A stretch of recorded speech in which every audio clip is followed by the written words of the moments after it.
आपके देश का नाम पड़ा भारत। मैंने इतिहास की बहुत सारी घटनाएं अपने अंतर्करण में समाये रखी हैं। ये आपको अपने गौरवशाली इतिहास और आपके शूरवीरों के साहसिक कार्यों से अवगत करवाएंगी। आज की कहानी के लिए चलते हैं असम। तकरीबन 1665 अहोम राज्य में कौन बनेगा बौरफुकन? ये महत्वपूर्ण प्रश्न राजा चक्रध्वज सिंघा ने अपने मंत्रियों और प्रधानमंत्री अतन बुरागोहेन को पूछा। काफी विचार विमर्श के बाद सभी की नजर एक व्यक्ति पर पड़ी, लसित। आज से लसित होगा हमारा बौरफुकन। ये घोषणा कर राजा चक्रध्वज सिंघा ने लसित को अहोम सेना का मुख्याध्यक्ष बना दिया। बौरफुकन नाम नहीं, अहोम सेनापति का खिताब है। अहोम सेना की संरचना बहुत ही व्यवस्थित थी। एक देका 10 सैनिकों का, बोरा 20 सैनिकों का, सैकिया 100 सैनिकों का, हजारिका 1000 सैनिकों का, राजखोवा 3000 सैनिकों का, फुकन 6000 सैनिकों का संचालन करता था। बौरफुकन इन सभी का प्रमुख होता था। किंतु आपको लसित का महत्व समझने के लिए अहोम इतिहास का सारांश जानना जरूरी है। सन 1228 ईस्वी में असम में ताई अहोम वंश का शासन स्थापित हुआ, जो म्यांमार से आए थे। इस राजवंश ने सदियों तक खिलजी, तुगलक, इलियास शाही, लोदी और बंगाल सुल्तानों के आक्रमण से सफलतापूर्वक अपनी रक्षा की। लेकिन सन 1638 ईस्वी में मुगलों के एक बड़े आक्रमण में उन्हें हार कर आर्थिक हानि झेलनी पड़ी। फिर सन 1658 में औरंगजेब मुगल बादशाह बना और सन 1661 में उसने अपने 2 प्रमुख सेनापतियों मीर जुमला और दिलेर खान को पहले बंगाल और फिर असम भेजा। अहोम साम्राज्य की एकता और शौर्य, जिनके बल पर उसने इतने लंबे समय तक सारे आक्रमणकारियों को सफलतापूर्वक रोक रखा था, अब टूटने लगी थी। इस हमले में वो पराजित हो गए। कई किले तो बिना कोई लड़ाई लड़े ही हाथ से निकल गए। अहोम के राजा जयध्वज सिंघा को पीछे हटना पड़ा और उन्होंने पूर्वोत्तर का बड़ा हिस्सा इस लड़ाई में खो दिया। उनको एक अपमानजनक संधि के लिए राजी होना पड़ा, जिसमें न सिर्फ राज्य, धन, भूमि, युद्ध के हाथी, बल्कि अपनी 6 साल की बेटी को भी मुगल हरम में देना पड़ा।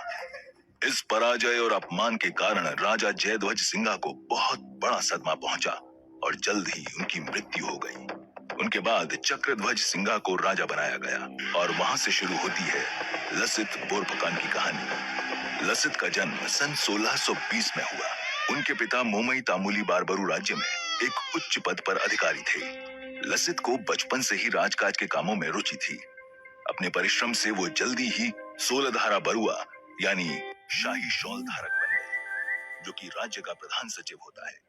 समय के साथ उन्हें कई और महत्वपूर्ण पदों पर आसीत किया गया, जैसे राजकीय घोड़शाला का अधीक्षक, राजा की सुरक्षा व्यवस्था का अधीक्षक इत्यादि। बोरफुकन बनने के बाद उनके सामने बहुत चुनौतियां थी। एक तरफ मुगलों की विशाल और संगठित सेना, जिनके पास शाइस्ता खान और दिलेर खान जैसे अनुभवी सेनापति थे, तो दूसरी तरफ अहोम की निराश और विभाजित सेना। अगले 4 सालों तक उन्होंने पूरा ध्यान सेना के निर्माण और अस्त्रों को जुटाने में लगाया।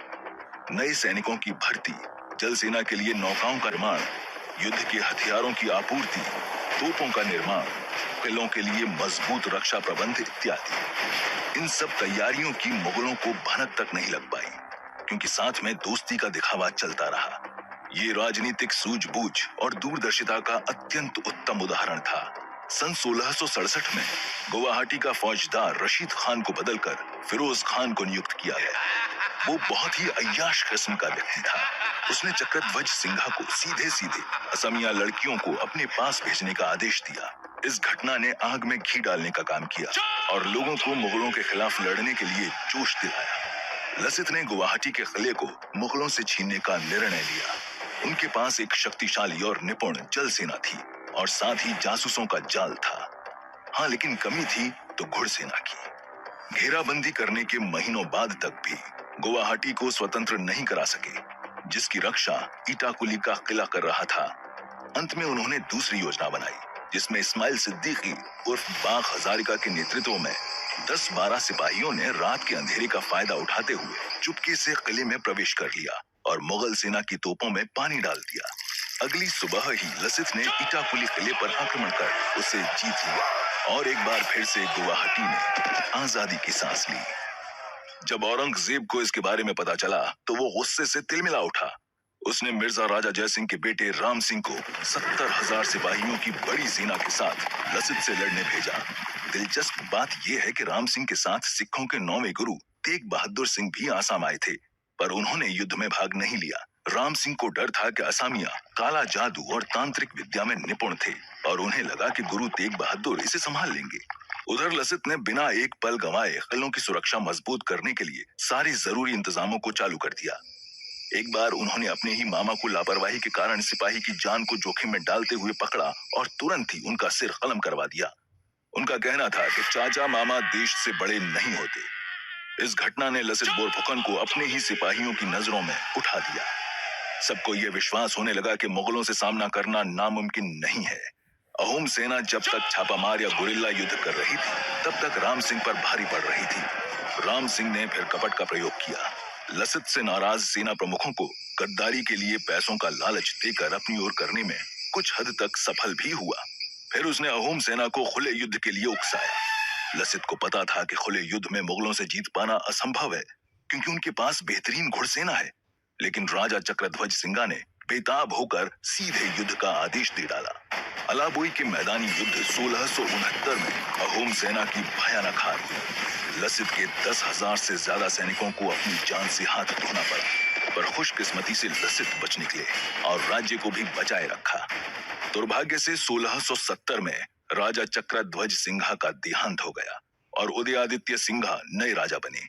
सन 1671 की शुरुआत में राम सिंह को अपने गुप्तचरों से पता चला कि अंदुराबली के किनारे पर रक्षा इंतजामों में भेद किया जा सकता है और गुवाहाटी को फिर से हथियाया जा सकता है।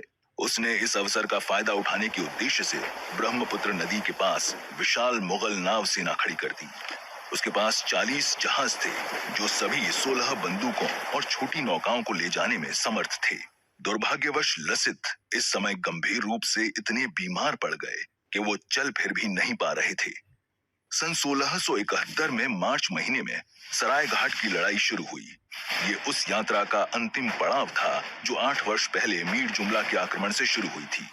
ये बहुत अनोखी लड़ाई थी, भारतवर्ष के इतिहास में शायद अकेली महत्वपूर्ण लड़ाई जो पूर्णतया नदी में लड़ी गई, विशालकाय ब्रह्मपुत्र नदी में।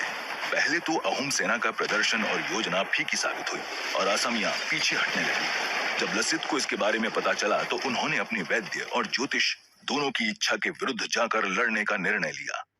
उनका कहना था कि मुझे अकेला भी लड़ना पड़े तो मैं लड़ूंगा।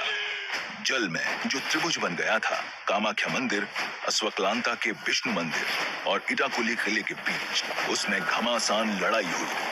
असमिया सेना ने अपनी सालों की तैयारी और युद्ध की दक्षता का पूरा उपयोग किया। अहोम सेना ने काफी आधुनिक युक्तियों का उपयोग किया, जैसे पानीगढ़, जहां हथियार इकट्ठा कर शत्रु पर दागे जा सकते थे, नाव से रचे हुए पुल जो छोटे किले बन गए, अहोम की बच्छारी नाव जो मुगलों की नाव से छोटी थी पर ज्यादा तेज और खतरनाक। अहोम सेना दोनों तरफ से मुगलों पर टूट पड़ी और इतने में मुगल सरदार मुनव्वर खान गोली से मार गया। इससे मुगलों में गड़बड़ी मच गई और दिन के अंत तक उनके 3 अमीर और 4,000 सिपाही मारे जा चुके थे। मुगल सेना पूरी तरह से बर्बाद होकर मानस नदी के पार भाग चुकी थी। सरायघाट की जीत ने जो आधारशिला रखी, उसकी बदौलत आगे आने वाले राजाओं जैसे कि रुद्र सिंह ने असम का खूब सांस्कृतिक और आर्थिक विकास किया, बहुत सारे मंदिरों का निर्माण करवाया।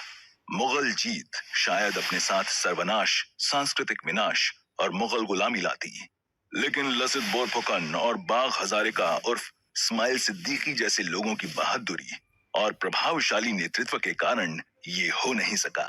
अफसोस, सन 1671 में लसित अपनी बीमारी के चलते इस युद्ध के कुछ दिन बाद चल बसे।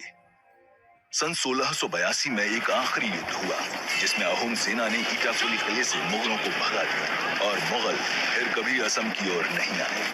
लसित बोरफुकन, अतन बुरगोहेन और बाग हजारिका जैसे वीर पुरुष आसाम में तो बहुत प्रसिद्ध हैं, किंतु आसाम के बाहर बहुत लोग इनकी घटनाओं को नहीं जानते। पर गर्व की बात है कि हर साल 24 नवंबर को आसाम में लसित दिवस मनाया जाता है। आशा है कि ऐसे महापुरुषों की ख्याति बनी रहे, बढ़ती रहे और आने वाली पीढ़ियों का मार्गदर्शन करती रहे।